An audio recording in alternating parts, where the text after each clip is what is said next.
Buenos días, hermanos. Dios los bendiga. Gracias por estar.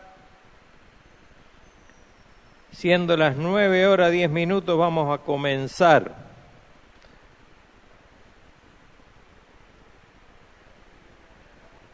¿Está todo ok, Kevin? Muy bien.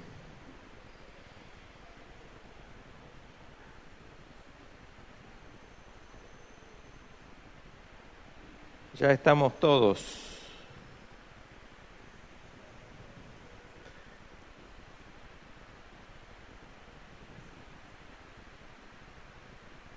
Ya les dimos tiempo a las hermanas que preparen todo, la mesa y todo. Así que vamos a comenzar con la enseñanza. Estábamos viendo el capítulo, ¿cuál? ¿Qué número de capítulo de la declaración de fe? Número 5. Yo en la última clase dije que ya terminábamos con el punto 5, terminamos con el punto 1, ¿no? Con el subpunto 1 del punto 5. Es un capítulo particularmente largo, el subpunto 1 del capítulo 5, porque tiene 8 apartados. Y cada apartado tiene una hilera de versículos bastante extensa, por lo que se hace largo. Pero vamos a tratar de ahora en más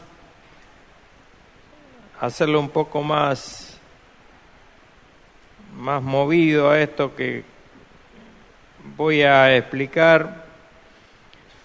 Un versículo o dos tal vez únicamente a comentar de cada punto y cada apartado para no hacerlo tan extenso, porque si bien la teología es necesaria, no para la declaración de fe, sino simplemente la declaración de fe, lo que tenemos que tener en cuenta es entender, comprender qué es lo que creemos, y con el enunciado está bien, y con los versículos que yo me supongo que ustedes, los que tienen la declaración de fe, llevan anotado, los tienen ahí, ya tienen referencia como para estudiar y hacer su meditación en su casa.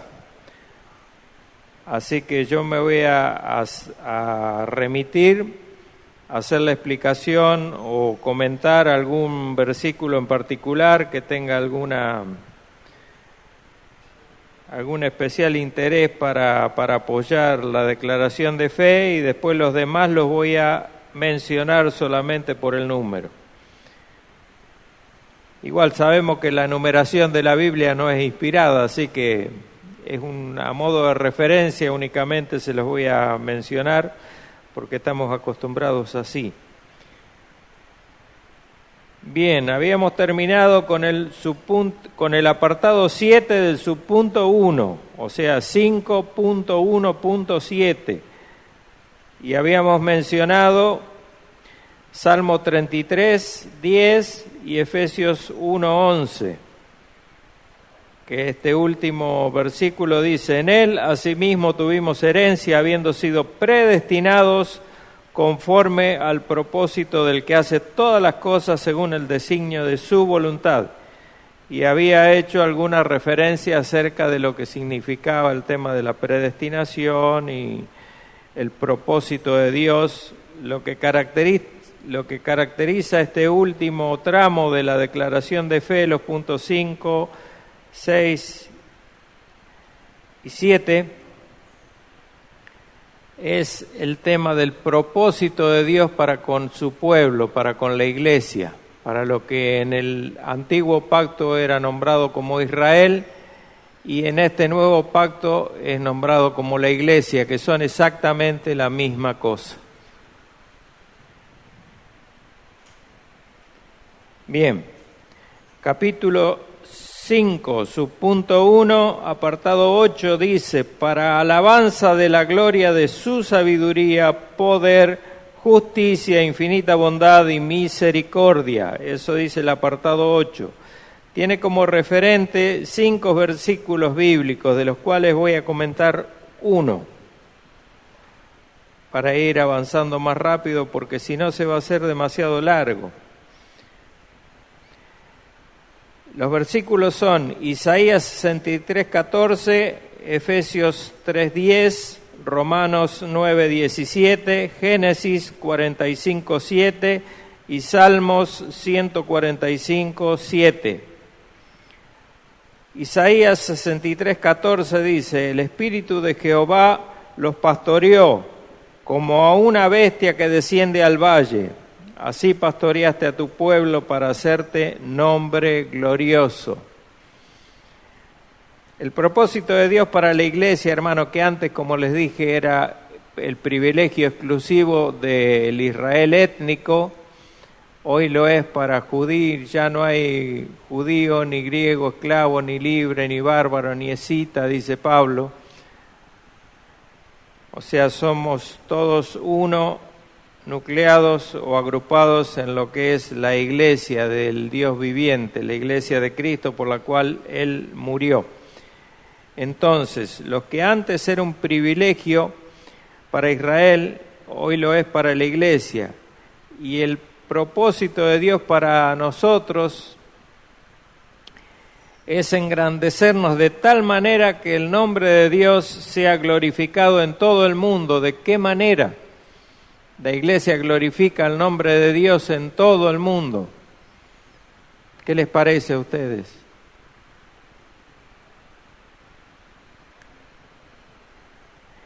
Como ejemplo de conducta, de fe y por la prédica del Evangelio. O sea, nosotros lo que buscamos como la meta nuestra como iglesia y la única comisión que tenemos, razón de ser como iglesia, es la prédica del Evangelio. El Evangelio de salvación para enviar almas al cielo, para llenar ese vacío que hay aún todavía en el cielo de almas que están elegidas, predestinadas desde antes de la fundación del mundo por Dios, como dice Efesios 1, y somos convertidos a Cristo y llamados a la salvación con una única finalidad, que es la gloria de Dios en la salvación de cada uno de los pecadores, los enemigos antes, enemigos de Dios. Bien, entonces Dios hace todo para su gloria y vamos a leer un versículo que hace referencia a eso, que no lo tienen ustedes en la declaración de fe, que es Números 14:21, que dice: mas tan ciertamente como vivo yo, habla el Señor, y mi gloria llena toda la tierra, todos los que vieron mi gloria y mis señales que he hecho en Egipto y en el desierto, y continúa.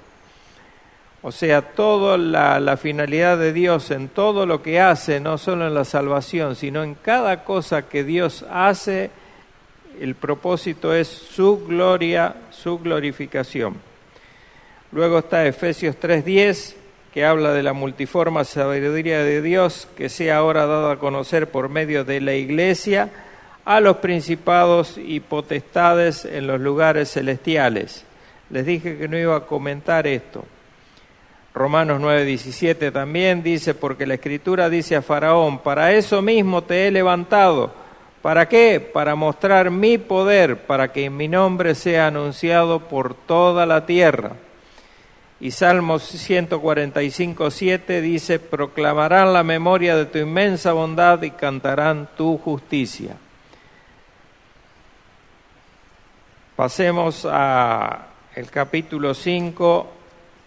Su punto 2 tiene 2 apartados únicamente y dice, en el primer apartado como referencia, Hechos 2:23 y Proverbios 16:33, y dice la declaración de fe: aunque en relación con la presciencia y el decreto de Dios, la causa primera, todas las cosas suceden inmutable e infaliblemente, de modo que nada ocurre a nadie por azar, sino por su providencia o sin su providencia.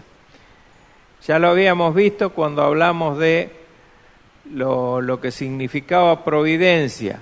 Providencia nos salva de 4 errores, pero fatales, que cree la gente que no conoce la palabra de Dios, que son el considerar el deísmo como una opción válida de creer en Dios, y sabemos que el deísmo no va.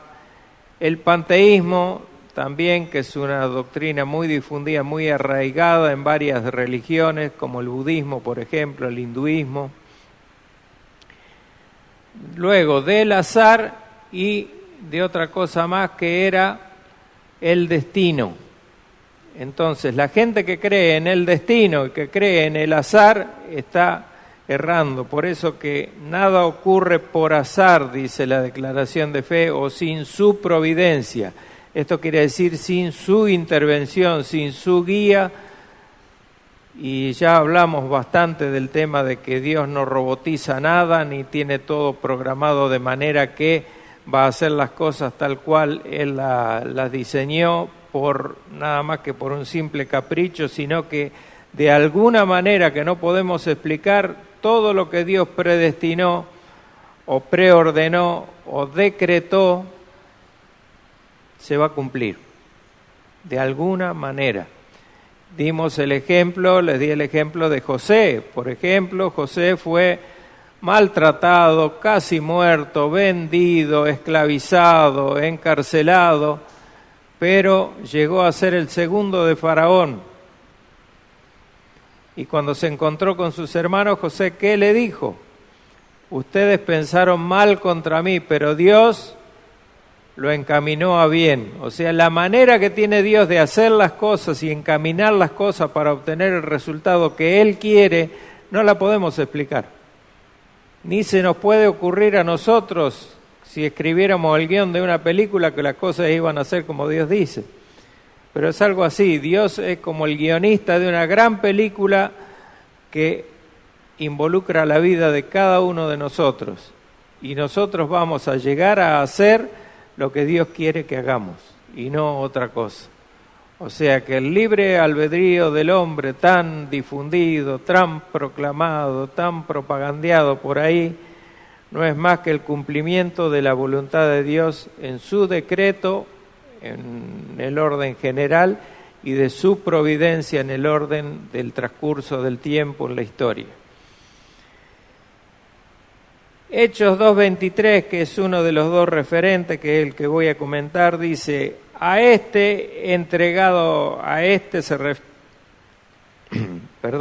Hechos 2:23 se refiere al discurso de Pedro. Ustedes lo pueden ver en la Biblia, Hechos 2:23, el discurso de Pedro cuando se convierten todos los judíos que estaban ahí, que habían venido a la fiesta de Pentecostés y escucharon a Pedro hablar.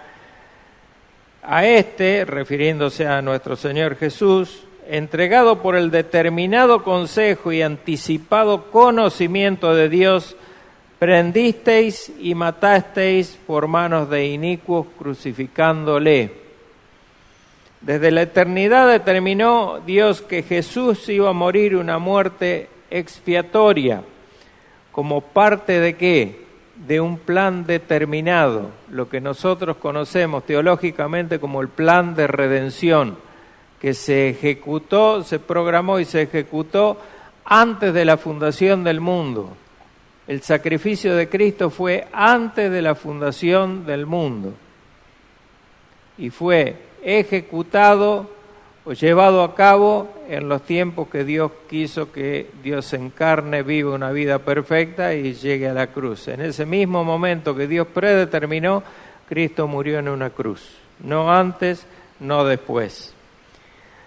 Segunda Timoteo 1:9.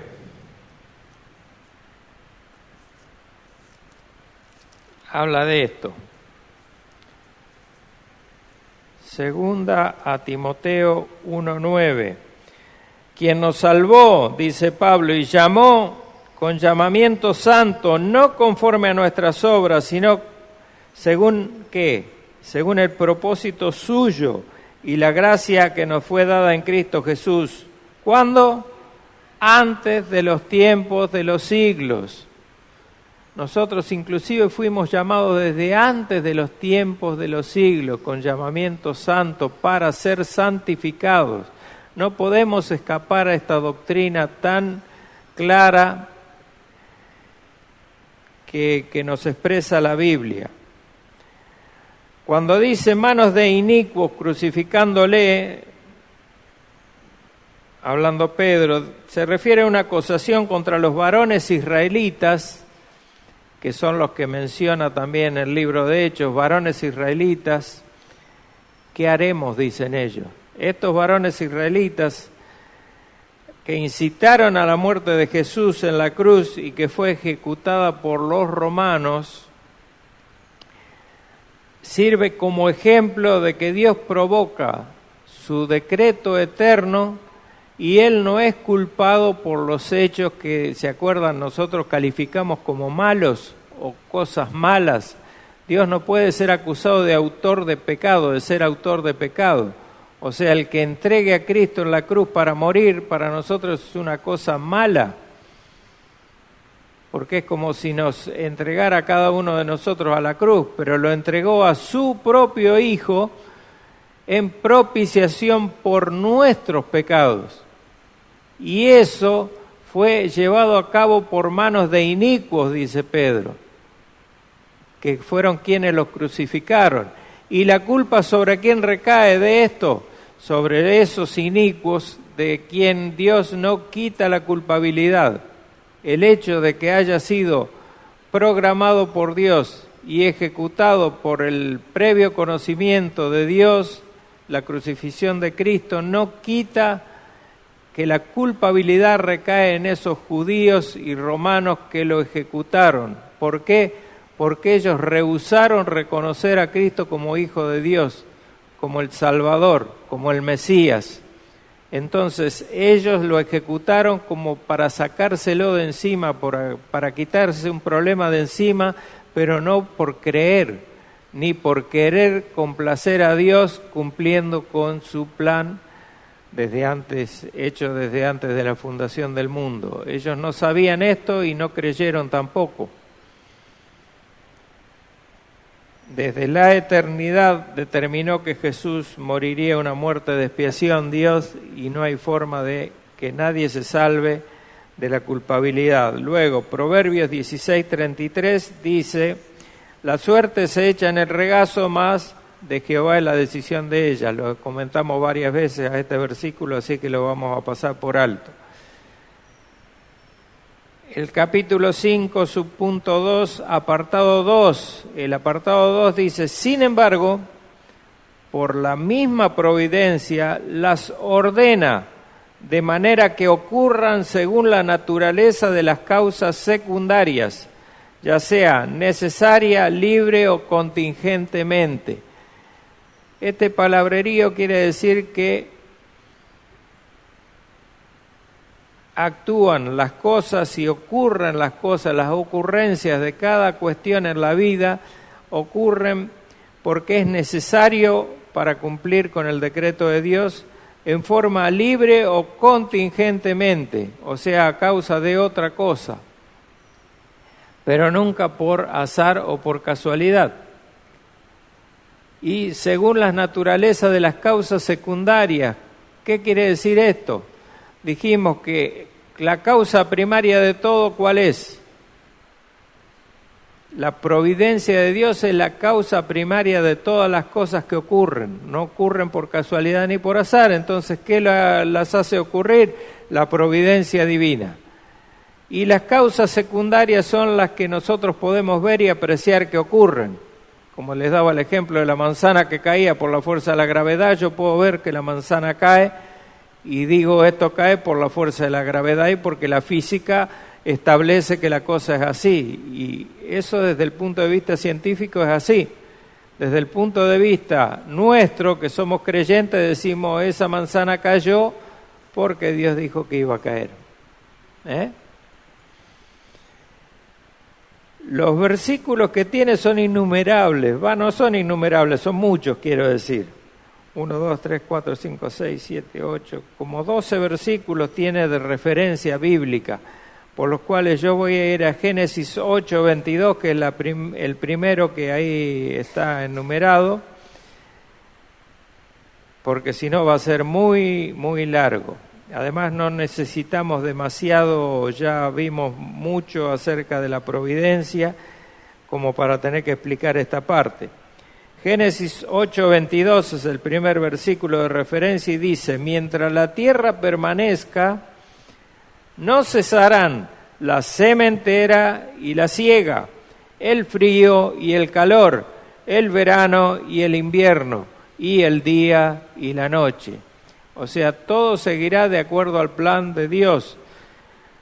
Nuestra declaración de fe muestra esa característica. Y la tercera que vimos se refiere a qué parte de las tres cuestiones de cómo Dios actúa en su creación. Dijimos que una es la preservación, la otra la concurrencia y el tercero, el gobierno de Dios. Esta se refiere al gobierno de Dios sobre toda la creación. Después del diluvio universal, ocurrieron en la atmósfera de la Tierra unas alteraciones muy grandes, dentro de las cuales se distorsionó todo, de manera que las estaciones tuvieron que ser restablecidas por Dios nuevamente. ¿Para qué? Para que ocurriera de nuevo todas las 4 estaciones que conocemos nosotros: primavera, verano, otoño, invierno, el día, la noche, etcétera, etcétera. Esto fue después del diluvio. La Biblia no lo explica en ese sentido, pero bueno, nosotros podemos verlo en varios versículos que nos podemos encontrar si los estudiamos, pero ahora no es el caso. Después de la interrupción del gran diluvio universal que hizo que todas las aguas que estaban rodeando la tierra, que hacían que el sol no incidiera de la manera que incide hoy, que está limitado únicamente por lo que queda de la capa de ozono, antes había todo se dice que estaban las aguas por encima de los cielos. Toda esa agua cayó. ¿Por qué es esto así? Porque de otra manera no hubiera sido posible que el agua que hay en la tierra hubiera cubierto toda la tierra de la manera que la cubrió. Entonces hubo más agua de la que en un momento, en un principio había, y Dios ordenó los mares, etcétera, etcétera. Bien, después de ese tiempo, después de ese acontecimiento tan tremendo, Dios reacomodó las cosas y dijo: mientras la tierra permanezca no cesarán sementera, o sea, la siembra y la siega, el frío y el calor, el verano y el invierno. ¿Qué va a ser? A mí no me gusta el invierno, pero va a ser así, el día y la noche. Esto es para explicar la declaración de fe que vuelvo a repetir. Dice: sin embargo, por la misma providencia de Dios, las ordena de manera que ocurran según la naturaleza de las causas secundarias, ya sea necesaria, libre o contingentemente. Luego están todo el resto de versículos, que es Jeremías 31:35, Hechos 27:31, Proverbios 21:31 y Ruth 2:3. Ruth 2:3, por ser la novela romántica que hay en la Biblia, el libro de Ruth, lo voy a leer y voy a hacer un pequeño comentario. Y dice: fue pues, y llegando, espigó en el campo en pos de los segadores. Y aconteció que aquella parte del campo era de Booz, el cual era de la familia de Elimelec. Este es un clásico y hermoso ejemplo de la obra de Dios en acción. Cuando dice parte del campo, este campo era un campo muy grande que pertenecía a la familia de Elimelec. Y una porción de ese campo, una parcela, podemos llamar nosotros, de ese campo, era de Booz, el pariente. Después léanlo al libro de Ruth y se van a aclarar los tantos como son. Esta parcela, la cual eligió Dios para que Ruth espigara. En esa parcela y no en otra. en esa parcela y no en otra. De manera que Ruth fue redimida. Acuérdense que Ruth no era judía. Bueno, entonces Dios en su providencia hizo esto, hizo cosas maravillosas, hermosas. Si ustedes leen el libro de Ruth y les gusta la novela romántica, se van a llenar de gozo leyendo el libro de Ruth. Pasamos al otro apartado, el apartado 3, que tiene el subpunto 3, que tiene 4 apartados. Dice, Dios en su providencia ordinaria, ¿hace uso de qué? Hace uso de medios, o sea, se sirve de algunas cosas que vemos nosotros acá, que tenemos, a las cuales nosotros tenemos acceso, y Dios los utiliza. Los versículos son Hechos 27, 22, versículo 31 y versículo 44, Isaías 55, 10 y 11, y Oseas 2, 21 y 22. El libro de los Hechos, que es el que voy a comentar brevemente, dice, pero ahora os exhorto a tener buen ánimo, pues no habrá ninguna pérdida de vida entre vosotros. Este es el naufragio de Pablo cuando iba camino a Roma, sino solamente de la nave. Pero Pablo dijo a Centurión y a los soldados, si estos no permanecen, versículo 31, si estos no permanecen en la nave, vosotros no podréis salvaros. Y el versículo 44, y los demás parte en tablas, parte en cosas de la nave, y así aconteció que todos se salvaron saliendo a tierra. O sea, los medios que Dios usó, en primera instancia fue la nave, en segunda instancia cuando la nave se parte, se rompe y quedan los pedazos flotando por ahí, ocurrió que parte en tablas, partes en cosas de la nave que flotaban, que les permitían flotar. Por esos medios fue que Dios salvó y providentemente cumplió con lo que Pablo les dijo, que ninguna vida se iba a perder. Esta fue una profecía de Pablo de parte de Dios. Nadie se va a perder.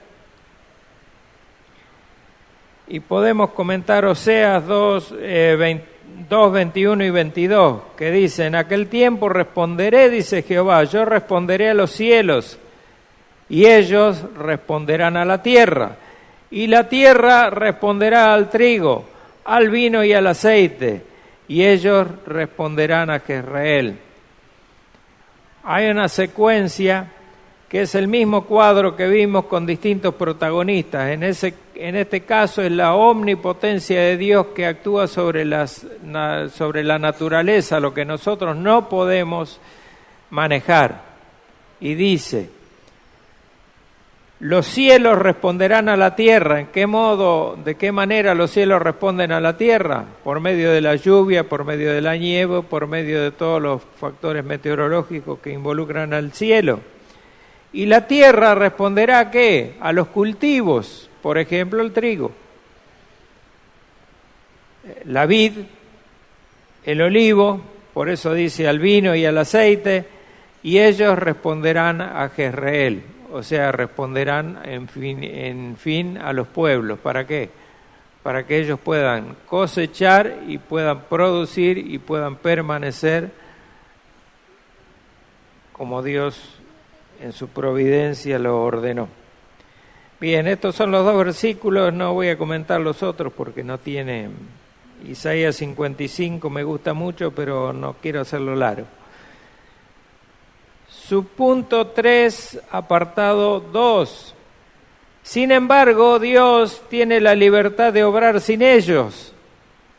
O sea, puede utilizar medios como los que vimos recién, pero sin embargo también puede actuar sin ellos, sin utilizar ningún medio, o sea, actuando directamente Él a modo de lo que nosotros podemos considerar milagros, o sea, cosas que Dios únicamente hace y el hombre no tiene injerencia.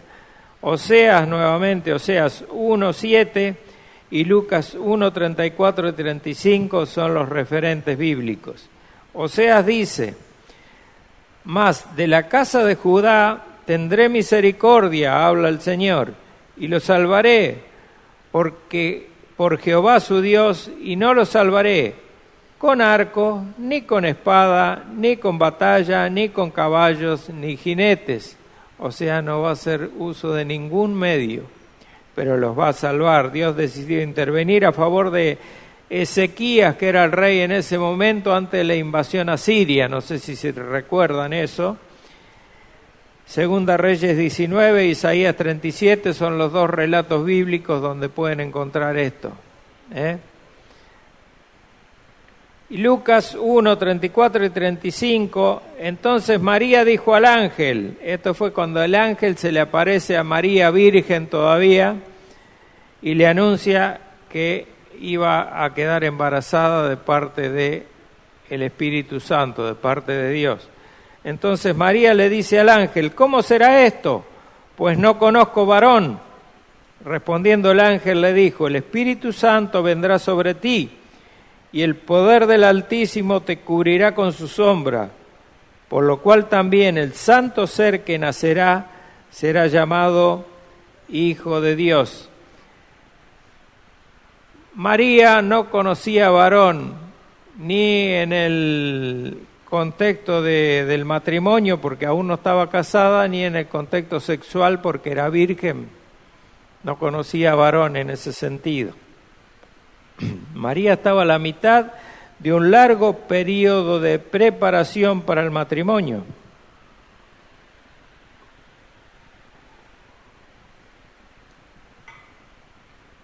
Que era el compromiso con José. Y su pregunta no estaba motivada por la incredulidad, como en el caso de Sara, que se rió cuando Dios le dijo que iba a concebir siendo vieja, sino que fue un asombro. Por eso el ángel no la reprendió, como hizo con quién, con Zacarías. Zacarías se quedó mudo, ¿se acuerdan?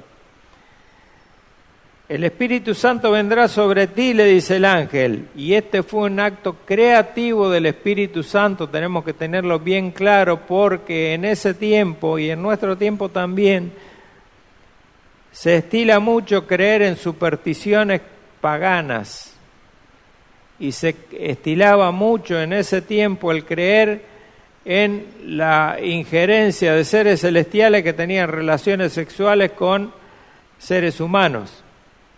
Y explicaban con eso muchas cosas que son aberraciones en muchos casos, que no tiene nada que ver con el caso de María Virgen, que es concebido Jesucristo a través de ella. Pero esto fue a los efectos de que Cristo pudiera encarnarse, o sea que Cristo fuera un representante totalmente humano y totalmente sin dejar de ser totalmente Dios. ¿Para qué? Para poder cumplir todo el pacto de obras que Adán no pudo cumplir en su vida, lo cumplió Cristo.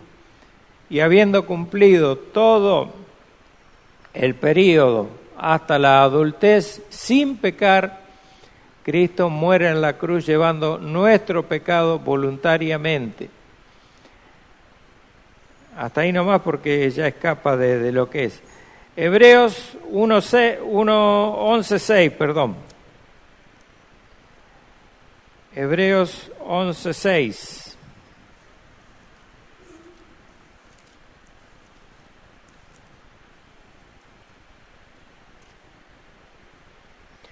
Pero sin fe es imposible agradar a Dios, porque es necesario que el que se acerca a Dios crea que le hay.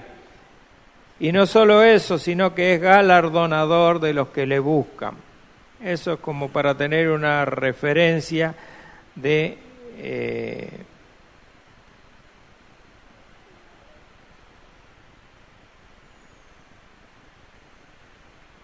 me paré porque estaba pensando que no es la referencia a lo que estábamos viendo. Me salté el capítulo, el versículo que habla sobre el otro apartado de, no lo tomen en cuenta, Hebreos 11:6. Por ahora, ya lo vamos a nombrar.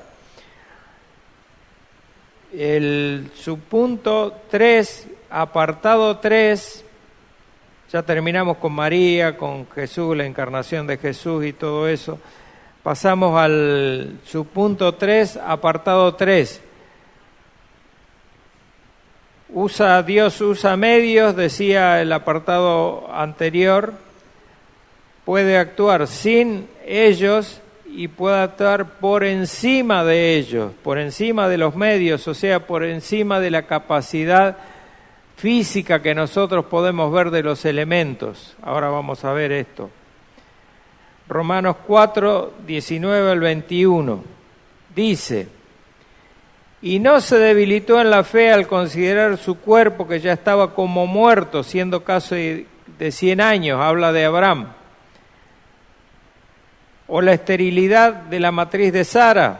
Tampoco dudó por incredulidad de la promesa de Dios, sino que se fortaleció en fe, dando gloria a Dios, plenamente convencido de que era también poderoso para hacer todo lo que había prometido. Esto es Abraham.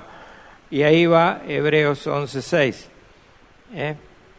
El debilitamiento en la fe siempre es motivada por una duda que erosiona la confianza que uno puede tener en la palabra de Dios. Por más creyente que sea, muchas veces hay cuestiones particulares en nuestra vida que hacen que dudemos o decaigamos en la fe por algún motivo, porque somos humanos, porque somos pecadores, simplemente por eso. Al momento de recibir la promesa de Isaac, Sara tenía 90 años, era incapaz de concebir además, porque era estéril. Aparte de vieja, era estéril. Y dice, dando gloria a Dios el versículo, creer en Dios en circunstancias como esta o similares afirma su existencia y su carácter, el de Dios, por supuesto, con lo cual Él es glorificado. Por eso el versículo de Hebreos, que lo vuelvo a leer. Pero sin fe, la cuestión es la fe. La Biblia, habíamos hablado el domingo pasado que se debe creer por fe, y lo había mencionado este versículo. Sin fe es imposible agradar a Dios, porque es necesario que el que se acerca a Dios, al Dios de la Biblia, vuelvo a repetir, crea que le hay, crea que existe un Dios así, y que además de existir es galardonador, o sea, nos premia por buscarlo, nos bendice, nos da de su gracia, que siempre necesitamos de su gracia para vivir, para sobrevivir inclusive.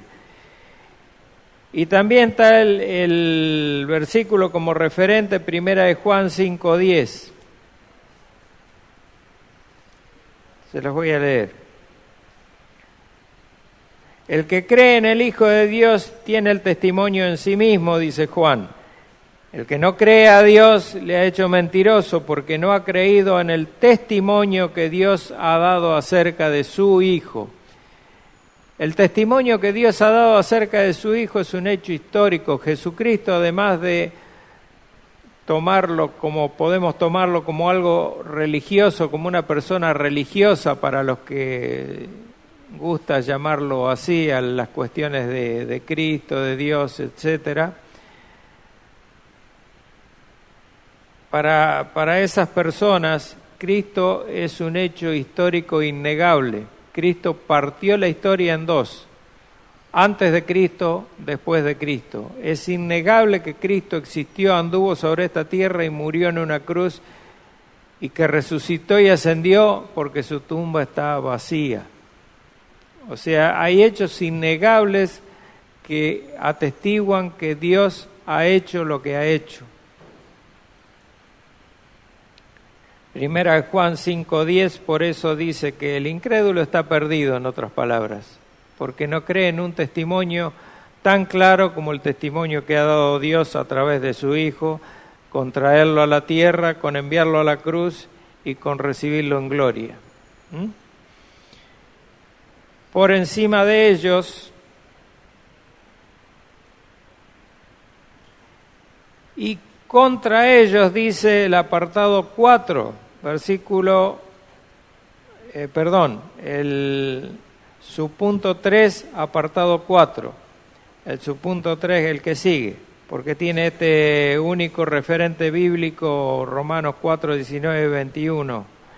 Y yo les traje Hebreos 11, 6, 1 Juan 5, 10, a modo de enriquecer un poquito. Y también puede actuar no solo por encima de ellos, sino contra ellos. Y aquí está lo que yo le decía, en contra de las leyes de la física. ¿Cuáles son estas leyes de la física que Dios puede romper, puede quebrar? Ya termino con esto. Éxodo 3, 2, 3, Segunda Reyes 6, 6 y Daniel 3, 27 son los referentes bíblicos. Éxodo 3, 2, 3 es un versículo muy claro que se refiere a Moisés cuando vio algo que le llamó la atención y se acercó. Y dice la palabra de Dios: y se le apareció el ángel de Jehová en una llama de fuego en medio de una zarza, y él miró y vio que la zarza ardía en fuego y la zarza no se consumía. Entonces Moisés dijo: iré yo ahora y veré esta grande visión. ¿Por qué causa la zarza no se quema? Esto es ir en contra de las leyes de la física, porque el fuego quema, el fuego destruye, el fuego consume, no destruye, consume, perdón. Acuérdese que la materia no se destruye, porque Dios no hace nueva la materia cada momento, la materia es transformada. En este caso por el fuego, pero ahí con la zarza no ocurría así.